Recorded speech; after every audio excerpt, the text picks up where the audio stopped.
મિત્રો, હવે આપણે જે નવો પાઠ લેવાનો છે તેનું નામ છે આર્થિક વિકાસ. વિકાસ અને આર્થિક બંને શબ્દોથી તમે પરિચિત છો જ, એટલે એમાં વધારે કંઈ સમજાવવાની જરૂર નથી. આપણે જાણીએ છીએ કે પ્રત્યેક વ્યક્તિની પ્રત્યેક સવાર એ જુદી જુદી હોય છે. રોજ તમારો દિવસ એક સરખો ઉગતો નથી. એમાં કેટલાક લોકો ભૌતિક સુખ સુવિધાથી ભરપૂર જીવન જીવે છે. એને સવારે ઉઠે તે સાંજે સૂવે ત્યાં સુધી બધા જ પ્રકારના સુખ એના નસીબમાં હોય છે. પરંતુ વિશ્વની મોટાભાગની વસ્તી જીવન અસ્તિત્વ ટકાવી રાખવા સંઘર્ષ કરતી જોવા મળે છે. આ સવારથી સાંજ સુધી જે સુખ ભોગવે છે એવા લોકો ખૂબ ઓછા છે. વિશ્વની મોટાભાગની વસ્તી તો સંઘર્ષ માટેની લડાઈ લડે છે, જીવન ટકાવવા માટેનું સંઘર્ષ. આ ગરીબ તરીકે ઓળખાતા લોકો માટે ભૌતિક સુખ સુવિધા કે આરામ એ કલ્પનાનો વિષય છે. આવા માણસોને આપણે ગરીબ તરીકે ઓળખીએ છીએ. એ લોકો ભૌતિક સુખ સુવિધા કે આરામ એમને માટે તો કલ્પના કર્યા જેવી વાત છે. આવી પરિસ્થિતિ કેવી રીતે ઉદ્ભવી અને આ પરિસ્થિતિમાંથી બહાર કેવી રીતે નીકળવું વગેરે જેવા પ્રશ્નોના ઉત્તર છે. એમાં સૌથી પહેલો જો ઉત્તર હોય તો એ છે આર્થિક વિકાસ. આજના આધુનિક યુગમાં વિશ્વનો પ્રત્યેક દેશ વિકાસ માટે પ્રયત્ન કરે છે. પરંતુ વિકાસ એ માત્ર આર્થિક જ નહીં, અનેક પાસા ધરાવતી સામાજિક પરિવર્તનની પ્રક્રિયા છે. આપણે જાણીએ છીએ કે વિશ્વમાં જેટલા દેશો છે બધા જ પોતે વિકાસ કરવા માટે સતત પ્રયત્નશીલ છે. જેને આપણે વિકસિત દેશ કહીએ છીએ એ પણ સતત પ્રયત્ન કરતા રહે છે, અને જે વિકાસશીલ દેશ છે એ પણ સતત પ્રયત્ન કરતા રહે છે. પણ વિકાસ છે માત્ર આર્થિક જ નથી, એ અનેક પાસા ધરાવતી એક સામાજિક પરિવર્તનની પ્રક્રિયા છે.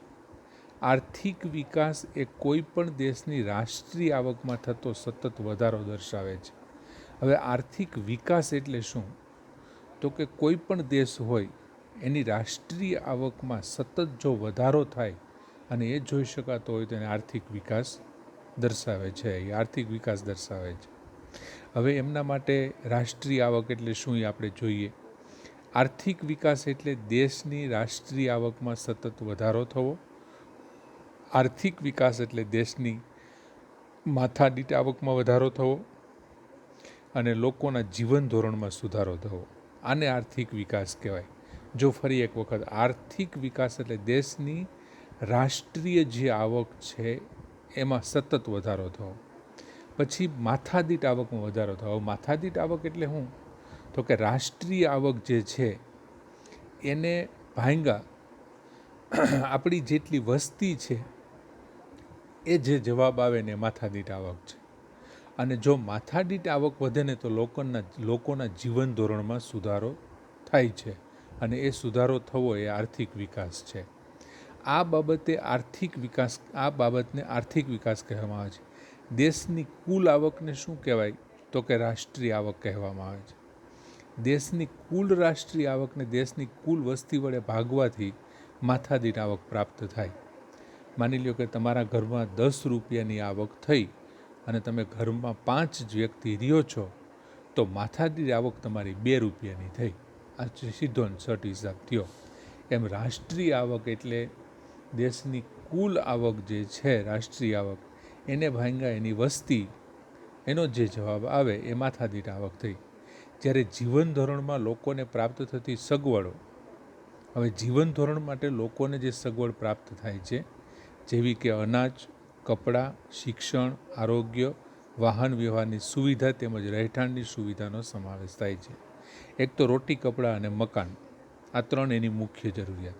પછી શિક્ષણ અને આરોગ્ય, આ પાયાની જરૂરિયાત, અને એક વાહન વ્યવહારની સુવિધા.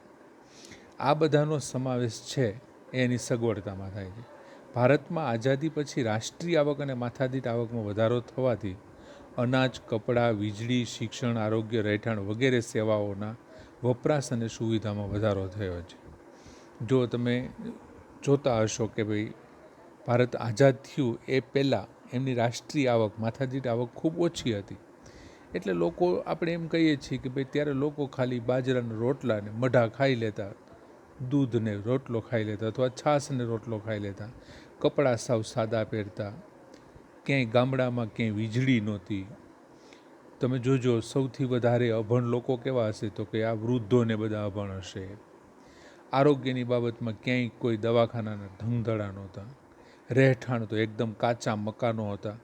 અત્યારે તમે જુઓ ગામડામાં પણ કાચા મકાન જોવા નથી મળતા, ત્યાં પણ બહુ જૂજ મકાનો કાચા હોય છે. બાકી પાકા મકાનોને આ બધી વ્યવસ્થાઓ થઈ છે. લોકોના જીવન ધોરણમાં સુધારો આવ્યો છે. શું કામ? તો કે માથાદીઠ આવક વધી છે. અને માથાદીઠ આવક વધી છે તો શું થયું છે? તો કે રાષ્ટ્રીય આવકમાં સતત વધારો થયો છે. અગાઉની સરખામણીમાં ઉપરોક્ત જરૂરિયાતો વધુ સારી રીતે સંતોષાય છે. આથી કહી શકાય કે ભારતમાં આર્થિક વિકાસ થઈ રહ્યો છે. પહેલાં કરતાં વધારે સારું અત્યારે આ બધી પ્રાપ્ત થાય છે. અનાજ છે, કપડાં છે, વીજળી છે, શિક્ષણ છે, આરોગ્ય, રહેઠાણ. એટલે એમ કહી શકાય કે ભાઈ ભારતમાં આર્થિક વિકાસ થઈ રહ્યો છે. હવે ભારતની રાષ્ટ્રીય આવક. ભારતની રાષ્ટ્રીય આવક એટલે જીડીપી. અવારનવાર તમે છાપામાં એમ વાંચતા હશો કે આ વખતનો જીડીપી ગ્રોથ આટલો રહેશે ને આટલો રહેશે ને આમ નથી. 2011-12 અને 2015-16ના ભાવોએ તો કે 87,36,039 કરોડ રૂપિયા હતી, જે વધીને 2015-16માં 1,35,67,192 કરોડ રૂપિયા થઈ હતી. તો આર્થિક વિકાસ છે. આર્થિક વૃદ્ધિ અને આર્થિક વિકાસ વચ્ચેનો તફાવત. હવે જો આ બંને છે ને ખૂબ એકદમ સૂક્ષ્મ રીતે જોવું જોઈએ, કારણ કે આ બંને વચ્ચે એવી રીતે તફાવત એમનો જ હોય છે ને. એક તો આર્થિક વૃદ્ધિ અને આર્થિક વિકાસ. આપણે જે જોયું એ શું જોયું? આર્થિક વિકાસ જોયો. આર્થિક વૃદ્ધિ અને આર્થિક વિકાસ વચ્ચે તફાવત છે. સામાન્ય રીતે આર્થિક વૃદ્ધિ અને આર્થિક વિકાસ બંને શબ્દો વધારો દર્શાવે છે. વૃદ્ધિ છે અને વિકાસ છે એ વધારો એવો શબ્દ બતાવે છે. બેયમાં આર્થિક શબ્દ તો છે જ, પરંતુ બંને વચ્ચે કેટલાક તફાવત જોવા મળે છે, જે નીચે મુજબ છે. વિકાસની પ્રક્રિયાના આધારે આપણે જોઈએ આ બંને વચ્ચેનો તફાવત. વિકાસની પ્રક્રિયા તો આર્થિક વિકાસ એ ગુણાત્મક અને આર્થિક વૃદ્ધિ એ પરિણાત્મક છે, પરિમાણાત્મક છે. આર્થિક વિકાસ છે ને એ ગુણાત્મક છે અને આર્થિક વૃદ્ધિ છે એ પરિણામ આપે છે. આર્થિક વિકાસ એ પ્રથમ અવસ્થા છે, જ્યારે આર્થિક વૃદ્ધિ એ આર્થિક વિકાસ પછીની અવસ્થા છે. તમે આર્થિક વૃદ્ધિ કરો છો ને તો પહેલાં તમારો આર્થિક વિકાસ થયો હોવો જોઈએ, એમનેમ ન થઈ શકે. એટલે આર્થિક વિકાસ પહેલાં થાય અને પછી તમારી આર્થિક વૃદ્ધિ થતી હોય છે.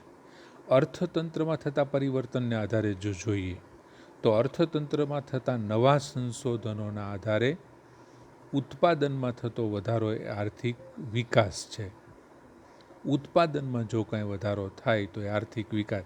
દાખલા તરીકે ખેતી ક્ષેત્રમાં ઘઉં, ડાંગર જેવા પાકમાં નવા બિયારણોની શોધ થતાં ઉત્પાદનમાં અનેક ગણો વધારો થયો. આ બાબત આર્થિક વિકાસ દર્શાવે છે. બીજી તરફ ખેડાણ લાયક જમીનમાં વધારો થવાથી ખેતી લાયક ઉત્પાદનમાં વધારો થાય તેને આર્થિક વૃદ્ધિ કહે છે. હવે જો આર્થિક વિકાસ એટલે શું કીધું? અર્થતંત્રમાં થતા પરિવર્તનના આધારે તો કે બિયારણ આવ્યું, જંતુનાશક દવાઓ આવ્યા, એને કારણે તમારે જ્યાં 5 મણ ઘઉં થતા હતા વીઘે, એમને બદલે હવે લોકવન છે એ 20 મણ થવા માંડ્યા, 25 મણ થવા માંડ્યા. તો એ 100% આર્થિક વિકાસ તમારો થયો. પણ તમારી પાસે એટલા સારા સાધનો આવ્યા કે જેસીબી આવ્યા, એ સિવાયના મોટા મોટા ખોદકામ કરી શકાય એવા સાધનો આવ્યા, અને જે સાવ બંજર જમીન પડી હતી, પર્વતો ટેકરીઓવાળી જમીન હતી, એને ખોદકામ કરી અને એમને ફળદ્રુપ જમીન બનાવી અને એમાં જો વાવેતર ચાલુ થયું તો એમને આર્થિક વૃદ્ધિ કહે છે. વિકસિત અને વિકાસશીલ. વિકસિત અને વિકાસશીલ દેશોના સંદર્ભમાં જોઈએ તો વિકસિત અને વિકાસશીલ દેશોના સંદર્ભમાં પણ બંને વચ્ચે તફાવત જોવા મળે છે. જો હવે પછી જે આપણે મુદ્દા ચર્ચા છે ને બધા આ મુદ્દા ઉપર જ હાલશે, વિકસિત અને વિકાસશીલ દેશ.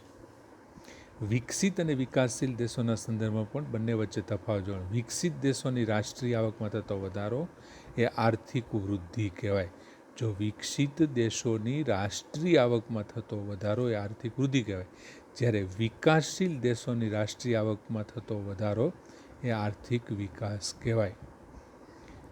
વિકસિત દેશ જેણે પહેલેથી જ પ્રગતિ કરી લીધી છે એવા દેશોના રાષ્ટ્રીય આવકમાં જો વધારો થાય તો એ આર્થિક વૃદ્ધિ છે. હજી જેવો વિકાસ કરવા તરફ આગળ વધી રહ્યા છે, વિકાસ કરી રહ્યા છે, વિકાસશીલ દેશોની રાષ્ટ્રીય આવકમાં જો વધારો થાય તો એ આર્થિક વિકાસ કહેવાય. હવે વિકાસશીલ અર્થતંત્રના લક્ષણો શું? તો આપણને એમ થાય કે વિકસિત કોણ, કયા દેશને વિકસિત કહેવાય અને કોને વિકાસશીલ કહેવાય, તો એ પણ પ્રશ્ન આપણે જાણવો જોઈએ. તો વિકાસશીલ અર્થતંત્રના લક્ષણો હવે આપણે મુદ્દાવાર સમજીએ.